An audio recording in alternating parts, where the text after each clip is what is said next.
ڕۆژێکی ئەم ساڵدا پەرلەمانی ئەڵمانیا کۆمەڵکوژی کوردانی ئێزدی بە جینۆساید ناساند. ئەمڕۆ یەکەمین کۆبوونەوەی دوای ئەو بڕیارە بەڕێوە چوە نێوان حکوومەتی ئەڵمانیا، پەرلەمانی ئەڵمانیا، حکوومەتی عێراق، هەرێمی کوردستان، نوێنەرانی هەرێمی کوردستان و هەروەها ئەنجومەنی ڕاوێژکاری ئێزیدیان لە ئەڵمانیا لە کۆبوونەوەکەدا باسن چەند پرسێکی گرنگ کرد.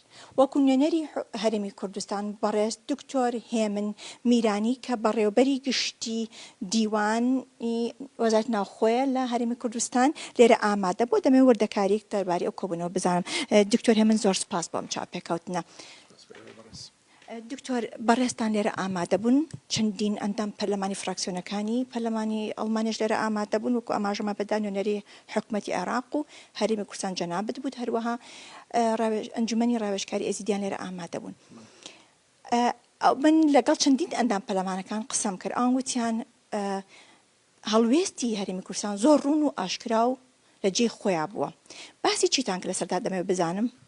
ئەمە سەرەتا سوپاسمان کردن کە ئەو هەڵوێستەی فراکسیۆنەکانی ناو پەرلەمانی ئەڵمانیا بۆ تێپەڕاندنی ئەو یاسایی کە یان ئەو بڕیارەی کە کۆمەڵکوژی یەزیدیەکان بە جینۆساید دەناسێنێ، بێگومان ئەمە کۆمەڵێک لێکەوتێ دەبێت و داوامان لێکردن کە هاوکاری حکوومەتی هەرێمی کوردستان و حکوومەتی عێراق بکەن، هاوکاری دامەزراوەکانی ئێمە بکەن لە بواری جۆراوجۆر بۆ جێبەجێکردنی ئەو بڕیارە.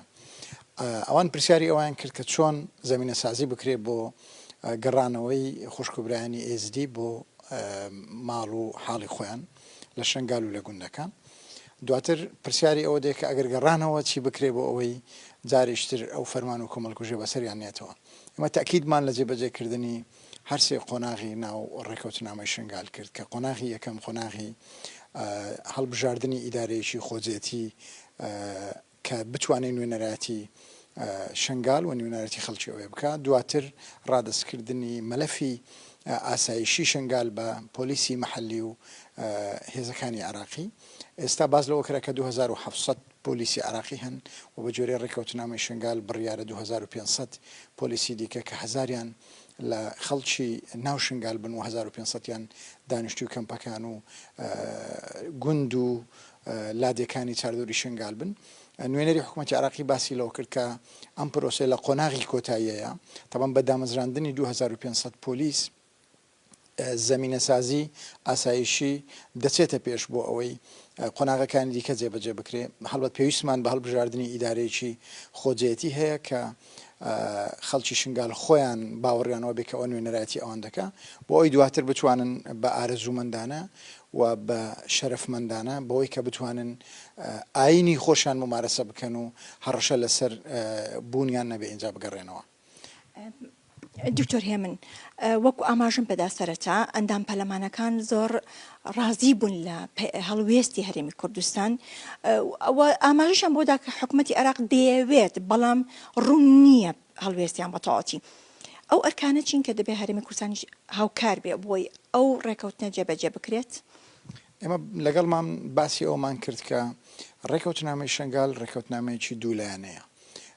هەندێک کۆمیتەی هاوبەش لە ناو ڕێکەوتنامەکە ئاماژەی پێدراوە، هەندێک بەرپرسیارەتی هاوبەشەیە کە پێویستە هەردوو حکوومەت جێبەجێ بکە. ئەوەی لەسەر ئێمە وەکو حکوومەتی هەرێمی کوردستانە ئێمە ئامادەین و لە کۆبنەوەکانی تیمەکانی ئێمە لەگەڵ حکوومەتی عراقیە تەنانەت ئەمە یەکێکە لەو خاڵانەی لە ناو ماندێتی حکوومەتی نوێی یان کابینەی نوێی بەڕێ سوودانیا هەیە. ئەمە باسمان لەوە کرد کە وەکو حکوومەتی هەرێمی کوردستان لەگەڵ گەڕانەوەی ئارەزوومەندانین کەمپەکان ناکرێ بە زۆرداری دابخرێن، ناکرێت بە زۆر خەڵک بنێردرێتەوە.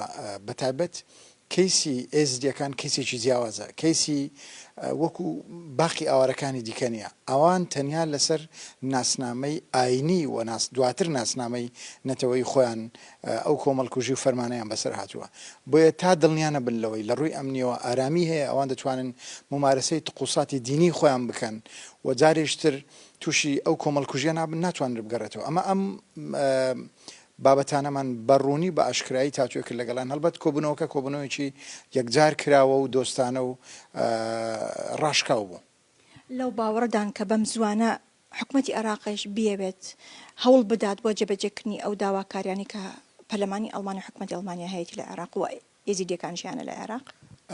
ئەمە داخوازی ئێزدیەکانە وەکو بەشێکی گرنگی نێو پێکهاتەی کۆمەلگای عێراقی پێدەچوو ئەوڕۆ ئەندام پەرلەمانەکان باسییان لەوەی کرد کە حکوومەتی ئەڵمانیا لەژێر فشارێکی گەورەی خەڵکی خۆیەتی چونکە ڕەوەندی ئSD لە ئەڵمانیا ڕەوەندێکی بەهێزە و لەبەرەوەی ساڵانێکی زۆرە لێرەن پەیوەندیان دروست کردووە لەگەڵ خەڵک لە شار و شارۆچکەکان فشار لەسەر نوێنەران دەکەن فشار لەسەر حکوومەت دەکەن بۆیە ئەوڕۆ هەسمان بەوە کرد کە ئەوان جددین لەوەی هەموو جۆرە دامێک پیشان بدەن و بە دەقیقی باسییان لەوە کرد کە حکوومەتی ئەڵمانی ئامادەی هاوکاری ئەو پرۆسەی کە بەڵام ئەوان پێویستیان بە بینینی هەنگاوی پراکتیکیە هەنگاوی عملی بەرجەستەکراوە بۆیە پرسیاری ئەوان لە نوێنەری حکوومەتی عێراق کرد کە ئێمە چاوەڕێی هەنگاوی پراکتیکی دەکەین بۆ جێبەجێکردنی ڕێکەوتنامەی شنگال بۆ ئێمە دامی پرۆسەکە بکەین.